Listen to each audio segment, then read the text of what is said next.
Hey guys, it's me, Dr. Jennifer Otter Bickerdike, and thank you so much for joining me for another edition of Inside the Music Industry. This one you guys wanted. We asked, who do you want to have on the podcast? And you guys said Adam Neely. So it's with absolute pleasure and delight I bring to you none other, all the way from the United States, Adam Neely! Ta-da! Woo! I'm here. I have my coffee. It is a good day. Is it? Yes. You're feeling good? The sun's, you know what? The sun's out. You brought the nice crisp fall weather. Yes, I came all the way from the United States just to bring crisp fall weather to the UK. Just for me. Yeah, Do you call it? They call it autumn here. I call it fall. Fall, yes. Fall, yeah. Yeah, there are all sorts. They speak English differently here. It's so weird. Do you know what? I've been here 9 years, and like, I still am like, I have these weird kind of like outer body moments where I'm like, I'm in a foreign country, and it's always like them that have the accents, not me. Right, of course. You know, yes. I'm like, you're speaking with. I say this to my husband, like, you're speaking with an English accent. He's like, honey, you're the outsider here. Okay. So yeah. Adam, for those that don't know the wonderful world of Adam Neely, can you tell us what you do? Yeah, so I have a music education channel right now on YouTube. It has like 500,000 subscribers, and I talk... 500,000? 500,000, 500,000. It makes no sense to me. Like, when the numbers are that high, it just makes no sense. So you check every day. I probably... There's a thing called Social Blade that you check, and like a lot of people like check that relentlessly. I try not to. But yeah, so I talk about music, I talk about art, I talk about history and philosophy and acoustics and science, and I try and combine them all into these video essays, these vlogs, and these lessons, trying to explore things that are a little bit less explored in music education and less explored in music theory. So I'll talk about things like infrasound, and infrasound is basically a frequency spectrum that is below the human hearing, and I just wanted to talk about infrasound and explore like what that means for musicians, what that means for people listening to infrasound. And that's one particular video I do. I did a video about video game orchestration, writing music for video games. So that's the sort of thing that I do, like talk about weird things in music theory. How did you start doing this? I mean, do you have a PhD? Do you have an MA? Are you just like a massive music like nerd / fan? Like, tell us what was the steps to come up with this idea? Well, okay, so in 2015, I was watching a lot of a YouTube channel called PBS Idea Channel, and like American Public Broadcasting so like the BBC here. Yeah, BBC. Yeah. They have a similar thing, I think, BBC Digital Studio, something like that.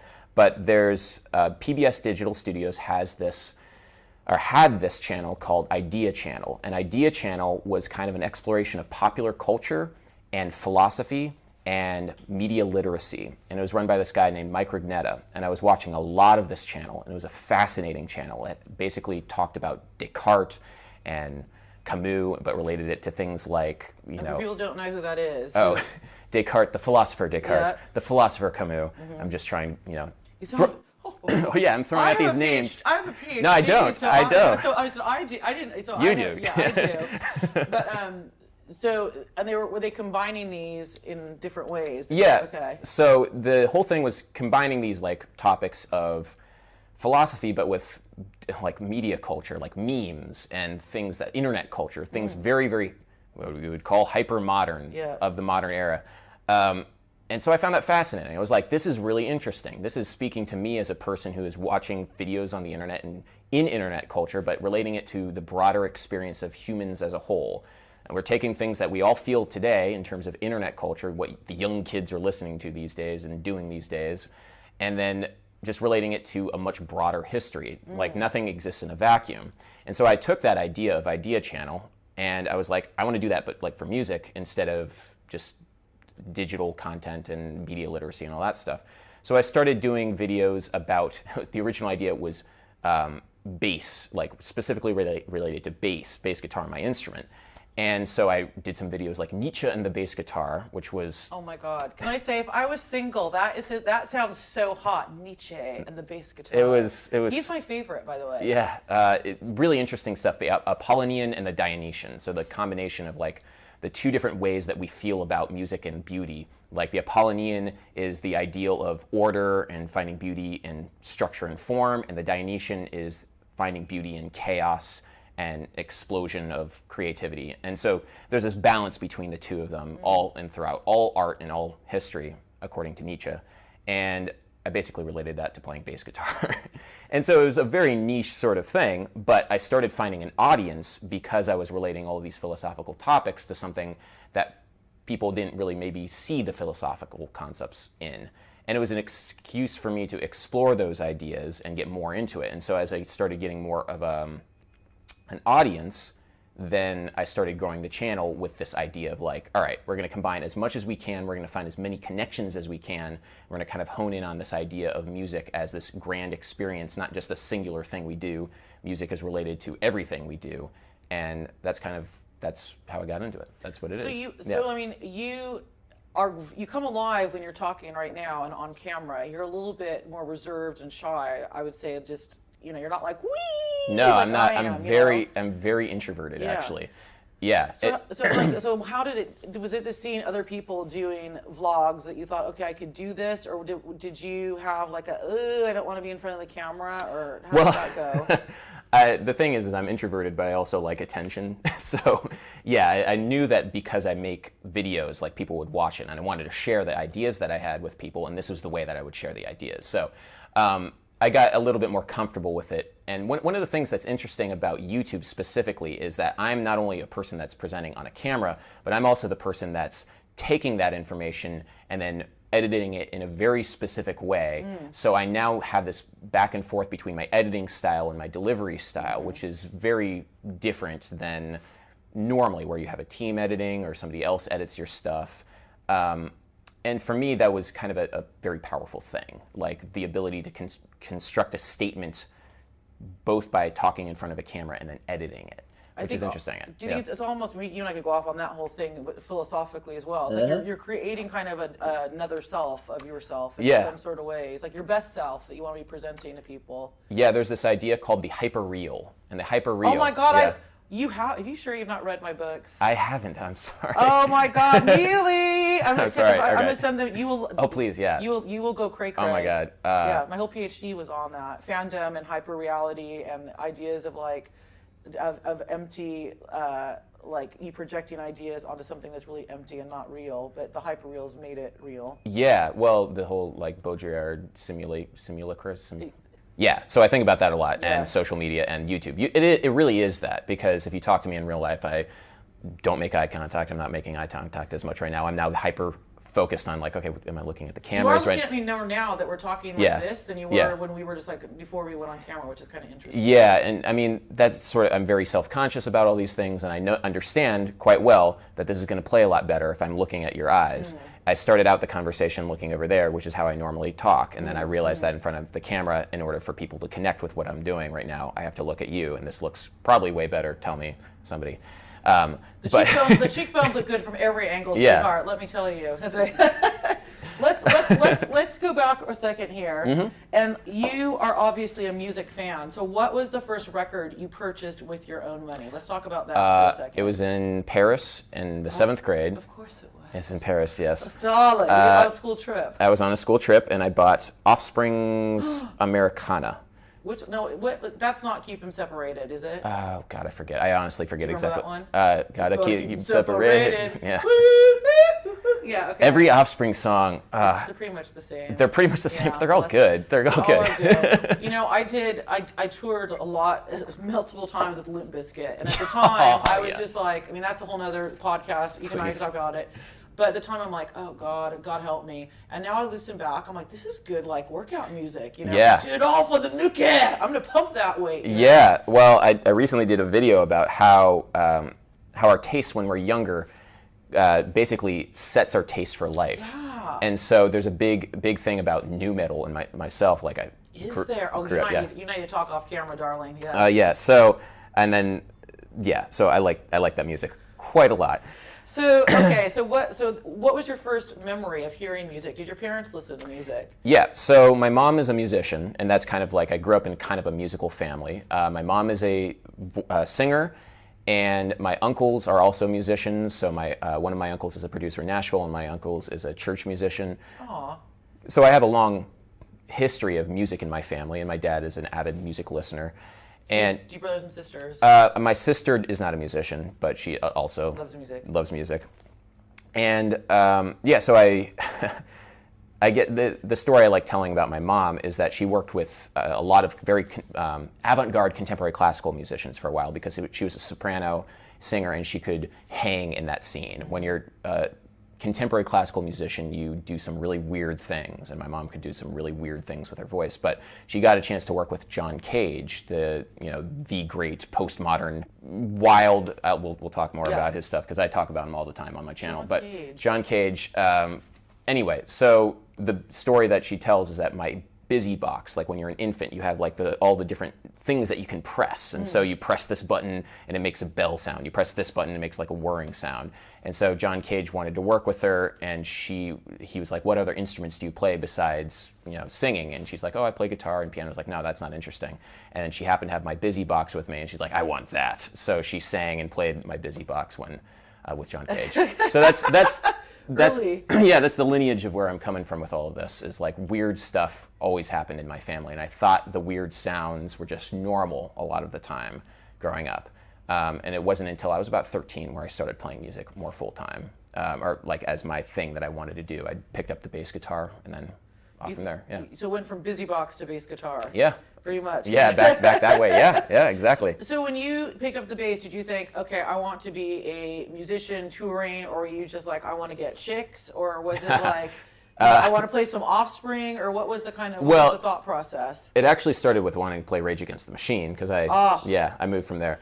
But it very quickly became this obsession with theory, music, and sounds. Like not touring, not chicks, definitely I was not that person. I was mainly, I want to play music because this is cool and that's all I want to do, and it became an obsession. And that I think speaks to how a lot of people like eventually fall into music. Is it starts as like this kind of interesting thing, maybe to meet some people, but then if you get bit by the bug, it becomes your obsession. And so that really became what it was, is that I became obsessed, and I knew that this would be the thing that I wanted to do. And eventually it turned into the idea that I wanted to tour and I wanted to play original music, which never really happened until much later in my life. I went to Berklee College of Music for undergrad. I went to Manhattan School of Music for my graduate degree, and I got degrees in composition because I became obsessed with writing music. I really liked the inner structures of how things worked. And then for the next 8 years or so, I worked as a session musician in New York City, where I was playing behind pop acts or behind wedding gigs, corporate gigs, things like that. And that's kind of like the lineage of where I came from as a musician specifically. Yeah. And were you also on the side then doing your own original music? Yeah, on the side, but like it was never something that I thought I could actually tour, I thought I could do, because I always felt like it was a little too weird, because my original music is it's electronic jazz music. Not a huge market for electronic jazz music, but the thing that I found since starting my YouTube channel is that there is a market for electronic jazz, as long as there's a personality behind it that's explaining to people what it is they're listening to, which is an interesting thing. So I often will talk on my channel about the music that I make, and it might seem alienating. It might seem like, well, this is just a bunch of chords. What the hell is this? But then I go on camera and then I say, well, this is how I'm thinking about it. This is kind of how I'm structuring it. This is not random. This is basically my approach to music making. And if you can hear the music the way that I'm hearing it, maybe that's a way of understanding it like that. You don't have to like it.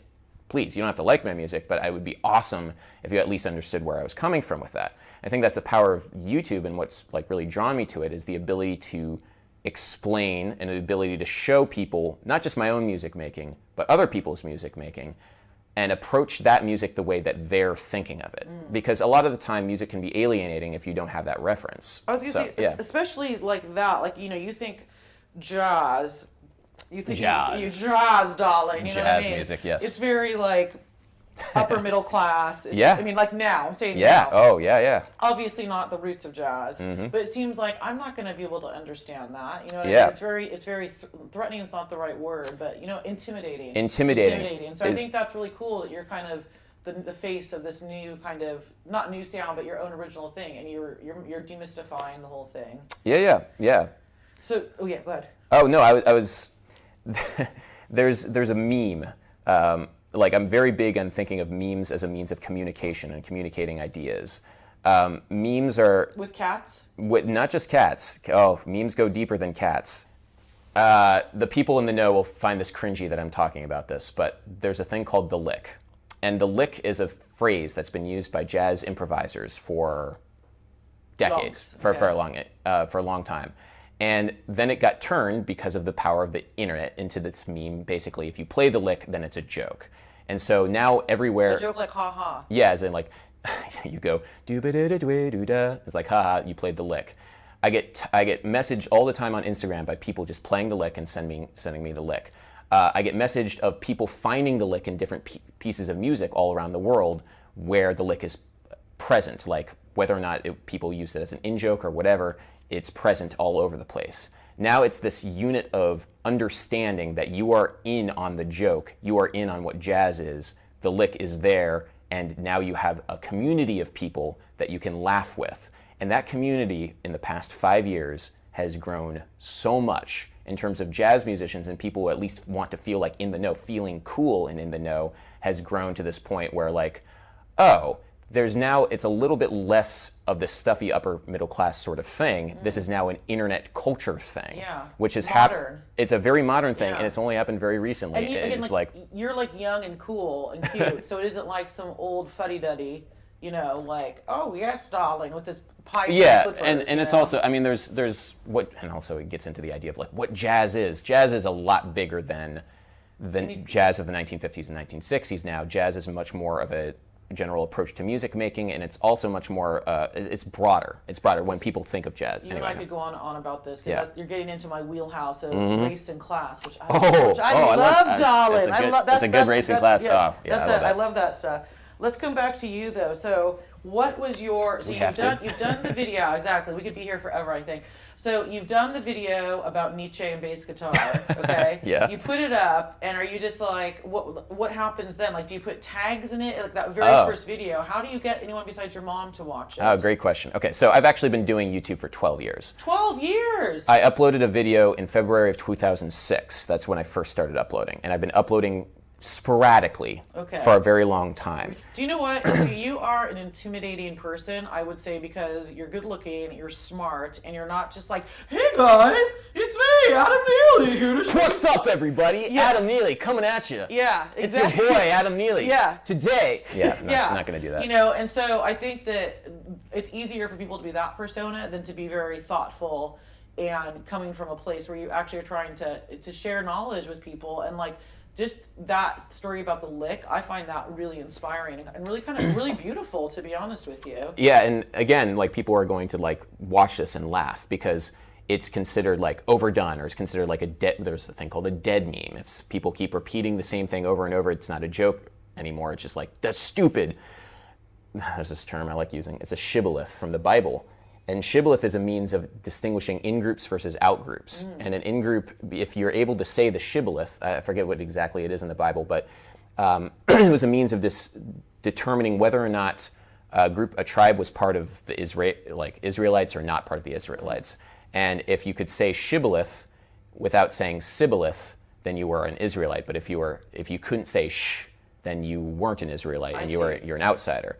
And the whole idea behind a shibboleth, and I think this is what meme culture is, and internet meme culture is the idea of distinguishing groups in a way that is meaningful to people, because everybody can connect with anybody else, but it's hard to find your tribe now. And so because we have these signifiers, we have like different memes, this is a way that we can connect with other people that are like us. Do you know what's funny though? It's like that's not the world I live in at all. It's the world I live in entirely, and it's strange, yeah. But that's what I was going to say, but I really do feel, I'm not just saying this, I do feel like you and I have a good connection and a rapport already. Maybe I'm wrong. Maybe you're going to be like just fucking batshit crazy. Oh, it's fantastic. I love it. But I wonder if by thinking in that terms, it's isolating in some ways. Does that make sense? Yeah, it is. I'm outside the shibboleths. Shibboleth. Yeah, I'm not a shibboleth in your meme culture, but I would say that you and I are shibboleth in terms of values, ideas, and things that we find and I think important. I think it's just a tendency also for humans to do this. This is not a right or wrong. This is just what's happened. And I think that is the current manifestation of it. because we talk all the time in these like really grand overarching, I mean, I hear it all the time from like tech optimism, like we're connecting with everybody, but maybe we don't want to connect with everybody. Yeah. Maybe we just want to connect with certain people. Yeah, yeah. And there's ways that that's happened. And that's just it's an interesting thing. I don't think it's a good or bad thing. I'm just saying that this is how it is. I very much view the world and like, this is how it is. It's not a good or a bad thing. Maybe there are things that I personally would want to change about the world, but just understanding it is the first step to understanding everything around us. So anyway, the YouTube algorithm. The YouTube algorithm is the thing that, speaking of religion, every YouTuber speaks of the YouTube algorithm as if it's this sacred thing that you must worship, because nobody understands what videos get recommended to other people.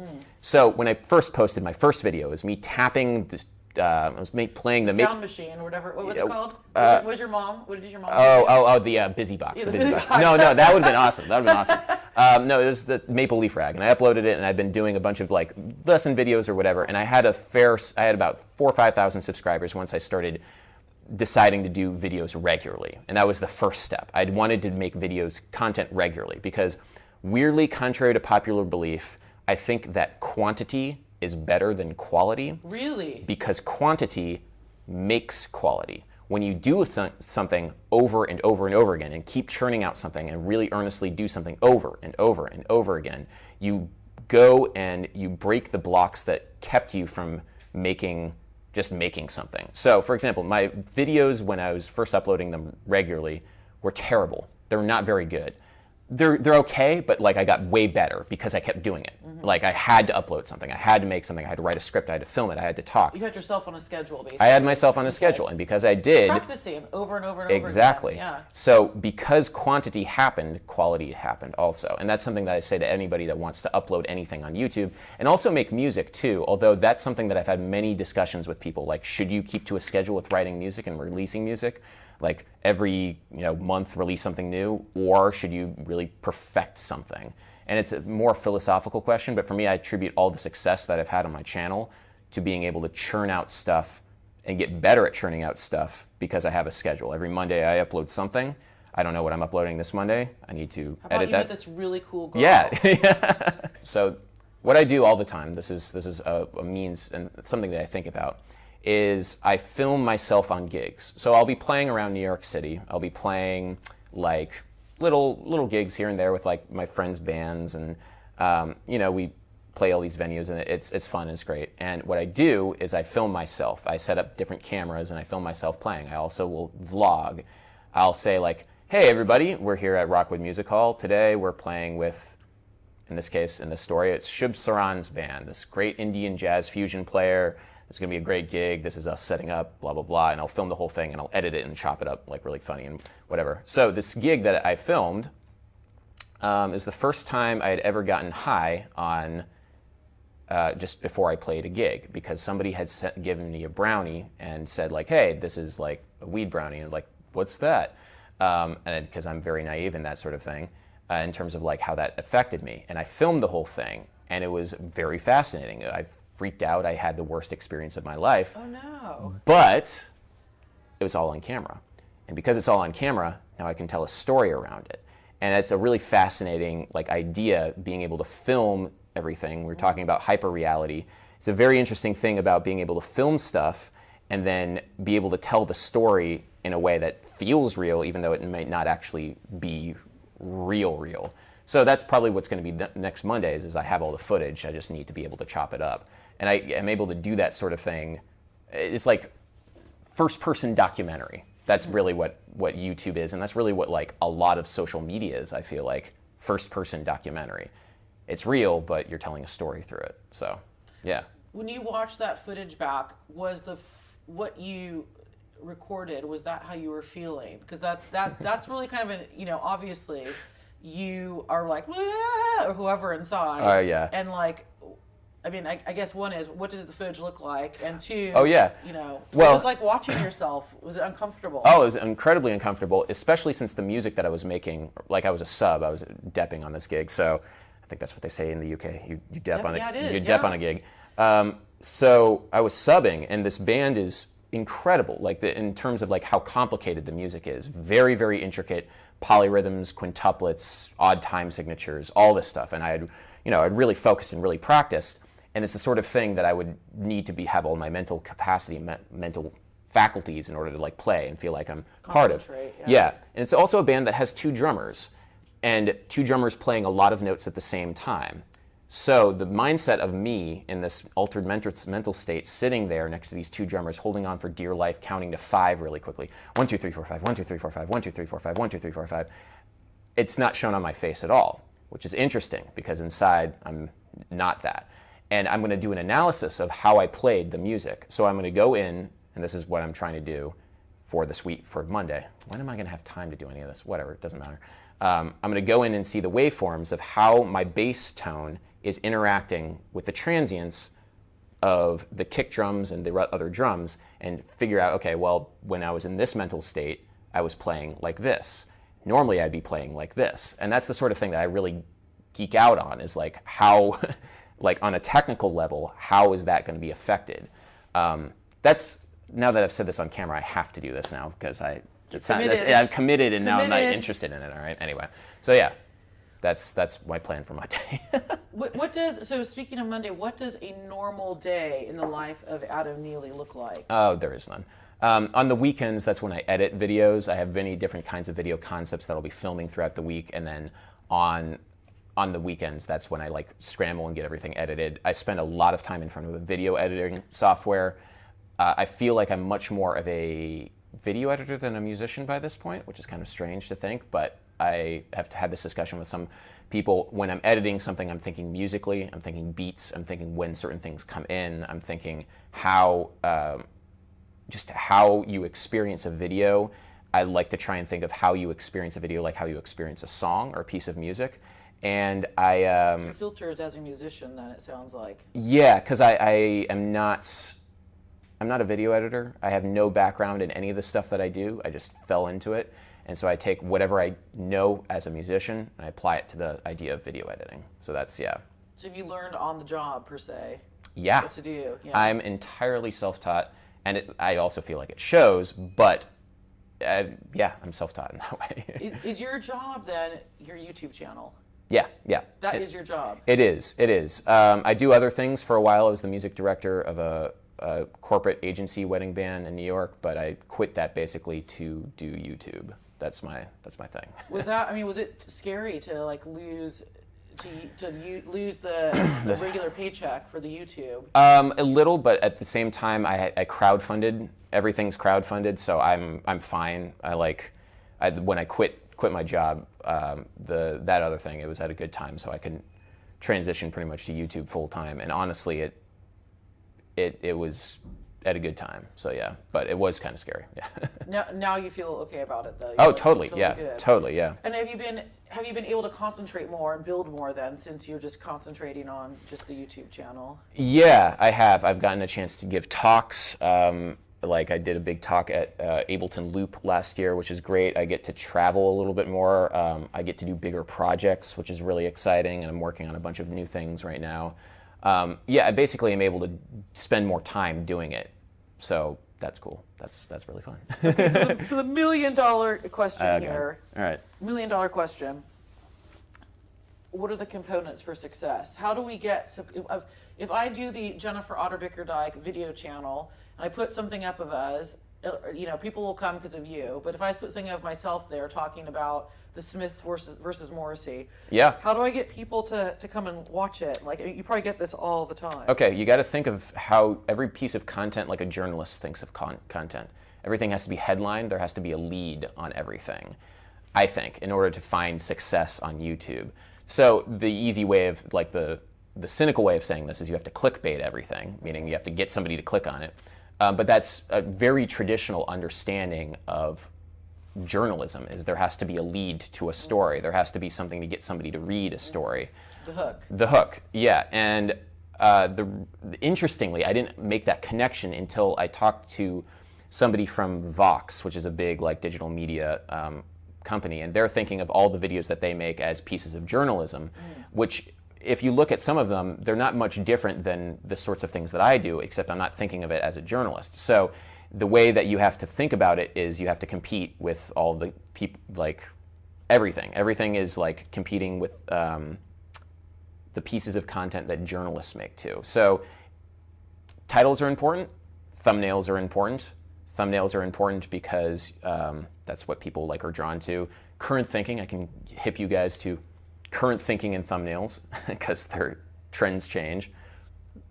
Make sure your face is really big in the thumbnail, like literally just this side of the face is big in the thumbnail. Make sure the color is saturated, and make sure there's some text in the thumbnail, except not that much text. So, yeah. Play faster but slower.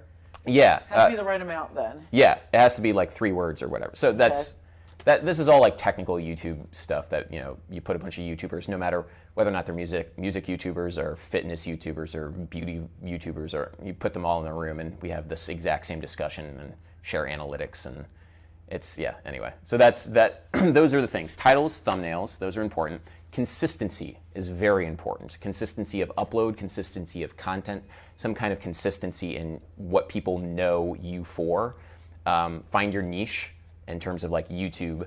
And also, it's going to take a very long time. It's going to take a very long time and a lot of work to rise above the noise, but it is possible. So those thumbnails, leads, consistency, do it a long time. I mean, you've been doing it for over a decade now, it sounds like. You know, not regularly, regularly, but in terms of just being on the platform over a decade, yeah. We've had the podcast for 3 months. Yeah. Is that not long enough, do you think? No. I say 2 years of regular content. Really? Before you start getting serious traction.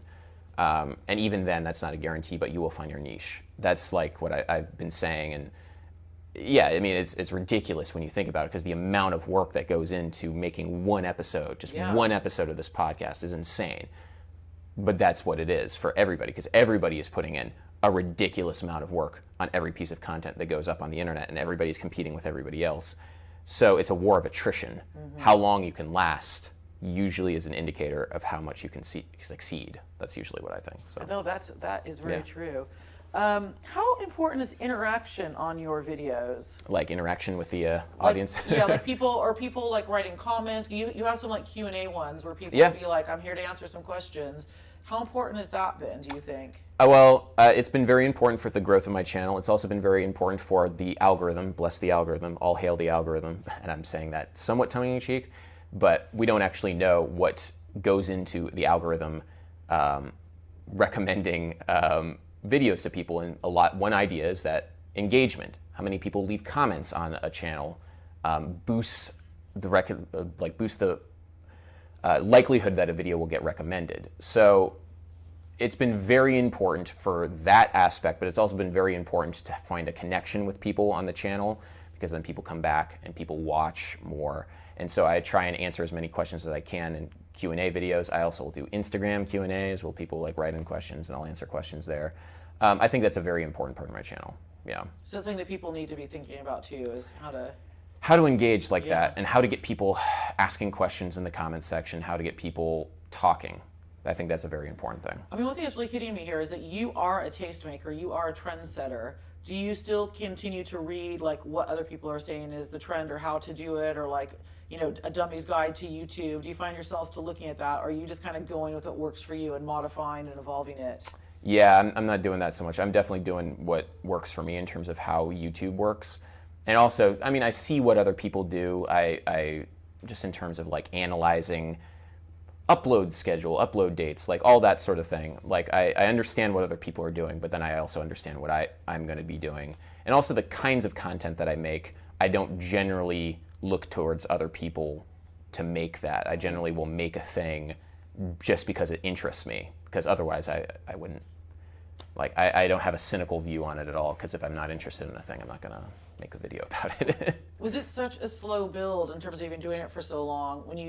What was a milestone in terms of subscribers and video and watches? Like, what was when you're like, oh my goodness, this could actually be something I could do with my career? Like, what were those milestones? Well, there was one. It was fascinating how it happened, because it was, for everybody on internet content, you want to go viral.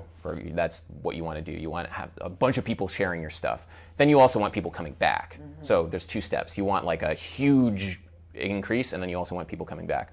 And there was a moment in October of 2016 where a video of mine that I had released 6 months earlier all of a sudden went viral. And I don't know why that happened. It was a change in YouTube's recommendation sort of algorithm thing. It was how and why classical musicians feel rhythm differently. So basically I was trying to explore why classical musicians have a different rhythmic sense. And the less charitable interpretation of that idea was like classical musicians have poor rhythm. That's not really what I was saying, but that's kind of how I came across. And all of a sudden YouTube started recommending it to everybody, and then all of a sudden a bunch of classical musicians were saying, well, actually this is absolutely wrong, you're completely stupid, stop, you're terrible. And because they started like putting all of these comments, then that made the algorithm say like, hey, everybody should watch this because everybody's commenting on this. So that all happened within the span of several hours. It went from 10,000 views to 200,000 views very quickly on YouTube, which is very difficult to do because it's easier to do on Facebook. It's difficult to on YouTube. And it was just like I was at a gig actually. I was just like thumbing through like my comments, and all of a sudden like it was going crazy and like what the hell is going on? Like, because I'm on a break on a gig and I'm seeing all these comments and like this is nuts. This is really nuts. Maybe this could be a thing, I don't even know, but this is absurd, like what's going on right now. So that was the moment when I knew that the channel had legs, because then that went crazy viral, and then I knew that I had to immediately upload something new talking about that and then bring people back in. So it went viral, and then I tried to bring people back, coming for more, saying like, hey, this is a channel where I talk about this sort of thing all the time. Come back if you'd like to learn more about rhythmic feel and the discrepancies between different people based upon their background and their musicianship. So yeah. I mean, up to that point, had it just been pretty much a hobby at that point? More or less. I knew that it would be a thing. I knew that people would see me, but I wasn't thinking of it as my like career. Yeah. Proudest moment so far? Proudest moment. Proudest moment is interesting because I would say I'm most proud usually of whatever my most recent video is. Usually, sometimes I release videos that I hate, but I know that they're going to do well, so I'll release them. But it's usually whatever the most recent video is. So in this case, I talked about a John Cage piece, but I'm also proud of. I've mentioned this earlier. Like I gave a talk on the relationship of color and sound last year that I'm really proud of, and it's on Ableton's channel and has a bunch of views, and I'm super proud of how that came together because I made the argument that the way that we perceive rhythm, pitch, and color is actually very similar in terms of how we experience things, and I basically made this connection between how Isaac Newton was thinking of color in his original book Optics, talking about color, and then how we think about the relationship of tones, like this is a major chord, and why does a major chord sound good? Well, it's similar to why certain colors sound good, and there's a lot of science behind it, and so I gave a talk about this. I'm very proud of how that talk came out. So I think those are two things, whatever my most recent video is, and that talk called polyrhythms. Yeah. There's a word for it when you hear sound and it's like you're flipping your senses around. What is that word? It's called synesthesia. Synesthesia, yeah, yes, that's I did a video on synesthesia, and I have synesthesia. I have a form of synesthesia. It's called grapheme color synesthesia, which is different than chromesthesia. Chromesthesia is when you hear a sound and then you see color. Grapheme color synesthesia is when I see a letter, and this letter, the C in rock, for me is yellow. Really? Well, it doesn't. This literally isn't yellow. I'm seeing white, but I have an association with yellow. So if the C was like another color, if it was like red, for example, it'd be like, that's wrong. But if it was yellow, I'd be like, that's right. It's a fascinating thing. It's called idiesthesia, but yeah, that's a pairing of the senses, and that's part of the talk that I give. Yeah. I have to give you my book. Yeah. Clothes shopping must be a bitch for you then. Well, I don't care all that much. Like that's the thing. It's like I'm not worried about it. I'm not worried about it. Like. Okay, future plans. What's next? Oh my gosh, there's so many ideas I have. I don't know. I just want to be able to make as much videos for my channel as I can. I want to be able to travel more. I want to be able to meet cooler people. I'm going to cooler people. Hello. Oh no, I know. Cooler. Okay, excuse me. I mean, I want to meet cool people. Okay. Like today.